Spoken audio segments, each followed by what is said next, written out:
नमस्ते दोस्तों। कृष्ण ने अभिमन्यु को चक्रव्यूह से क्यों नहीं बचाया? युद्ध का आरंभ और अभिमन्यु की वीरता। महाभारत का युद्ध अपने चरम पर था। कुरुक्षेत्र का मैदान खून से लाल हो चुका था और दोनों ओर के योद्धा जीत के लिए अपना सब कुछ दांव पर लगा चुके थे। कौरवों की सेना ने पांडवों को पराजित करने के लिए चक्रव्यूह का निर्माण किया, जो युद्ध नीति का सबसे जटिल और घातक स्वरूप था।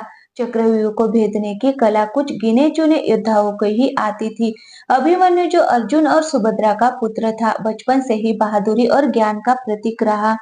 लेकिन अभिमन्यु की चक्रव्यूह तोड़ने का केवल प्रथम चरण पता था। एक कला उसने अपनी माँ के गर्भ में तब जब अर्जुन ने सुभद्रा को इस युद्ध नीति का ज्ञान दिया था। दुर्भाग्य से सुभद्रा सो गई थी और अभिमन्यु को पूरी प्रक्रिया समझने का अवसर नहीं मिला। उस दिन अर्जुन और कृष्ण कौरवों की दूसरी शाखा से लड़ रहे थे। द्रोणाचार्य, जो कौरव सेना के प्रमुख थे, चक्रव्यूह का निर्माण किया। युद्ध के मैदान में पांडवों की सेना विचलित हो गई। तब अभिमन्यु ने अपनी बहादुरी और आत्मविश्वास का परिचय देते हुए कहा, मैं इस चक्रव्यूह में प्रवेश करूंगा और इसे भेदूंगा। अभिमन्यु का बलिदान और कृष्ण का मौन। अभिमन्यु ने जैसे ही चक्रव्यूह में प्रवेश किया, उसका साहस देखने लायक था। अकेले ही उसने दुश्मनों की विशाल सेना को ध्वस्त करना शुरू कर दिया। उसके धनुष की टंकार से आकाश गूंज रहा था। एक के बाद एक योद्धा गिरते गए। अभिमन्यु ने जयद्रथ, दुशासन और कई अन्य कौरव योद्धाओं को हराया, लेकिन चक्रव्यूह के भीतर दुश्मनों की संख्या बढ़ती जा रही थी। कर्ण, द्रोणाचार्य, अश्वत्थामा और कौरव सेना ने अभिमन्यु को घेर लिया। अभिमन्यु ने अपनी पूरी शक्ति और कौशल से युद्ध किया, लेकिन ये असमान युद्ध था। अंततः उसका रथ टूट गया, धनुष छीन गया और वह अपने गदा से लड़ते हुए वीर गति को प्राप्त हुआ।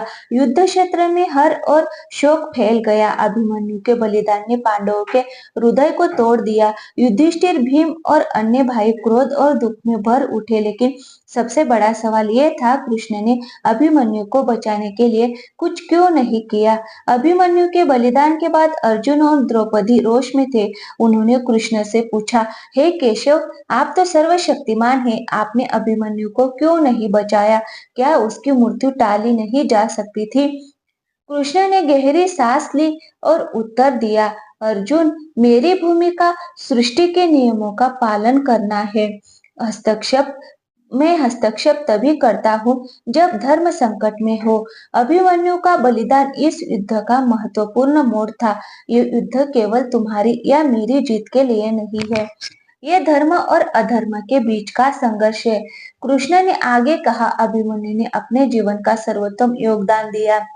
उसका बलिदान व्यर्थ नहीं जाएगा। उसकी मृत्यु ने केवल कौरवों के पापों को और बढ़ा दिया, जिससे उनका पतन सुनिश्चित हो गया। यदि मैं उसे बचा लेता तो ये युद्ध अनिश्चित काल तक चलता रहता। अर्जुन का प्रण और धर्म का पुनः स्थापन। कृष्ण के शब्दों ने अर्जुन और पांडवों को सोचने पर मजबूर कर दिया। अभिमन्यु के बलिदान से प्रेरित होकर अर्जुन ने प्रतिज्ञा की कि वह जयद्रथ का वध करेगा, जिसने चक्रव्यूह के द्वार को बंद किया था। अर्जुन ने कृष्ण के साथ मिलकर अगले दिन युद्ध का नया अध्याय लिखा। जयद्रथ वध के साथ पांडवों ने अपनी शक्ति और धैर्य का परिचय दिया। धीरे धीरे धीरे कौरव सेना कमजोर पड़ने लगी। अभिमन्यु का बलिदान एक प्रशंसक स्तंभ बन गया, जिसने पांडवों को धर्म की राह पर अडिग रहने की प्रेरणा दी। अभिमन्यु का बलिदान न केवल पांडवों के लिए बल्कि संपूर्ण मानवता के लिए एक उदाहरण बन गया। उसका नाम वीरता और साहस का पर्याय बन गया। कृष्ण ने अंत में कहा, अभिमन्यु इस शरीर में नहीं है, लेकिन उसकी आत्मा अमर है। उसके बलिदान ने धर्म को स्थापित किया और अधर्म को नष्ट करने का मार्ग प्रशस्त किया। अभिमन्यु के बलिदान ने पांडवों के हृदय में केवल दुख नहीं बल्कि क्रोध और प्रतिशोध की ज्वाला भी जलाई। उसकी वीरता ने पांडवों को यह स्मरण कराया कि धर्म की स्थापना के लिए त्याग और बलिदान आवश्यक है, लेकिन ये बलिदान केवल युद्ध का हिस्सा नहीं था, ये उन नैतिक सिद्धांतों का प्रतीक था जो महाभारत को एक महाकाव्य बनाते हैं। युधिष्ठिर ने रात भर अभिमन्यु के बलिदान पर शोक मनाया, उनकी आत्मा ग्लानि से भर उठी। उन्होंने कृष्ण से कहा, हे माधव, क्या मेरा नेतृत्व इतना कमजोर था कि मैं अपने भतीजों को बचाने में असमर्थ रहा? मैं स्वयं को इस पाप से कभी मुक्त नहीं कर पाऊंगा। कृष्ण ने शांत स्वर में उत्तर दिया, धर्मराज, ये समय आत्म ग्लानि का नहीं बल्कि आगे की रणनीति बनाने का है। अभिमन्यु ने अपने धर्म का पालन किया, अब तुम्हें भी अपने धर्म पर अड़िग रहना होगा। इस युद्ध में तुम्हारी विजय से ही अभिमन्यु के बलिदान को सार्थकता मिलेगी। सुभद्रा, जो अपने पुत्र के बलिदान की खबर सुनते ही शोक में डूब गई थी, द्वारका से कुरुक्षेत्र पहुंची, उसका हृदय बिखर चुका था। उसने कृष्ण से रोते हुए कहा, दाऊ, आपने मुझे वचन दिया था कि आप हमेशा अभिमन्यु की रक्षा करेंगे, फिर क्यों आपने उस क्रूर चक्रव्यूह में अकेला छोड़ दिया? कृष्ण ने अपनी बहन को सांत्वना देते हुए कहा, सुभद्रा, तुम्हारा पुत्र एक योद्धा था और योद्धा का कर्तव्य है कि धर्म की रक्षा करना। अभिमन्यु ने वही किया। यदि मैं उसे बचा लेता तो ये अधर्म के नियमों का पालन करने जैसा होता। वह अब किसी एक देह में नहीं है, उसका बलिदान अमर है। वह हर उस योद्धा के हृदय में जीवित रहेगा जो धर्म के लिए लड़ता है।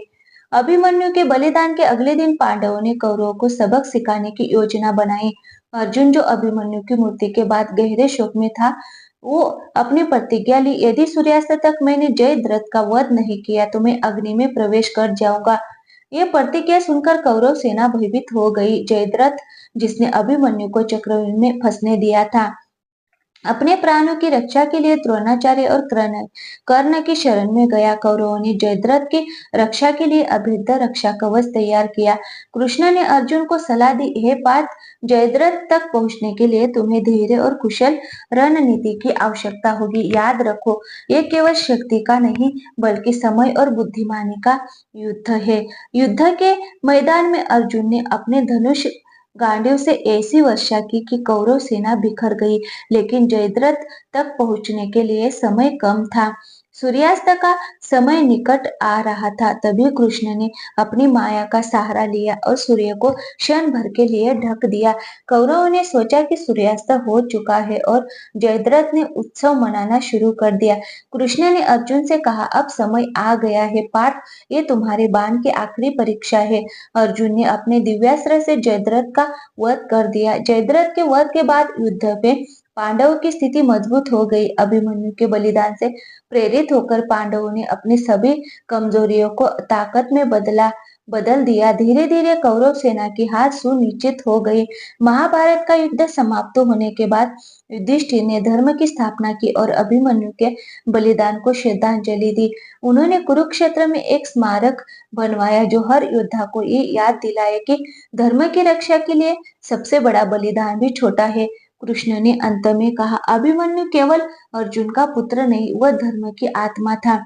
उसका बलिदान हमें ये सिखाता है कि सच्चा योद्धा वही है जो अपने जीवन से ज्यादा धर्म को महत्व देता है। अभिमन्यु का बलिदान एक ऐसा पाठ है जो महाभारत को कालजयी बनाता है। ये हमें ये सिखाता है कि कभी-कभी व्यक्तिगत हानि भी एक बड़े उद्देश्य को पूरा करने का साधन बन जाती है। धर्म के मार्ग पर चलने वाले को बलिदान देने के लिए हमेशा तैयार रहना चाहिए, क्योंकि यही सृष्टि का नियम है। अभिमन्यु, जो अपने साहस और त्याग से अमर हो गया, आज भी वीरता का प्रतीक है। उसकी कहानी हमें ये प्रेरणा देती है कि सच्चा योद्धा वही है जो अपने उद्देश्य को पूर्ण करने के लिए जीवन और मृत्यु से परे हो जाए। जय श्री कृष्ण। दोस्तों, आपको ये जानकारी और कथा कैसी लगी, कृपया कमेंट करके जरूर बताएं। वीडियो